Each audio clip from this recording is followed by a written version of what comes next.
Donc, docteur Florent Gonzalez de Nîmes, nous sortons de la session sur la qualité de vie, où le premier indice de handicap fonctionnel au cours des maladies inflammatoires intestinales a été présenté par le professeur Laurent Perrin-Biroulet, qui nous le présente par ailleurs.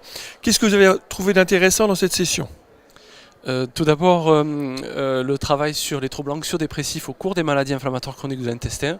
J'ai été frappé par le chiffre, un malade sur deux serait atteint de troubles anxieux ou dépressifs, clairement sous-estimé, je pense, par les cliniciens, et qu'il faudra mieux prendre en charge et mieux identifier. Le deuxième travail qui m'a beaucoup intéressé portait sur les troubles sexuels au cours des MICI.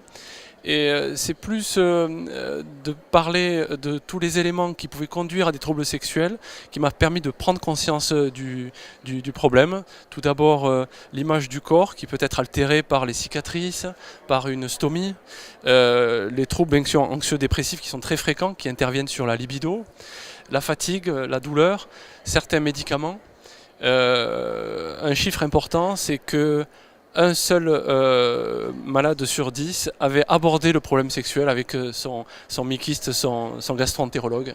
Donc un problème clairement sous-estimé, méconnu, et qu'il faudra mieux prendre en compte. Effectivement, c'est un problème qu'on n'aborde pas assez souvent avec les patients, et on a l'impression que les patients souhaiteraient qu'on l'aborde et les médecins ne l'abordent pas suffisamment.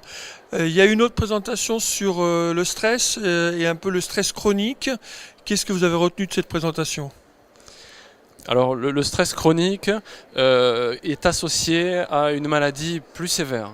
Alors c'est le problème, est-ce que c'est la cause, est-ce que c'est la conséquence? L'étude ne m'a pas vraiment convaincu. On a du mal à faire la part entre est-ce que c'est la conséquence du stress ou est-ce que c'est la cause. Merci beaucoup.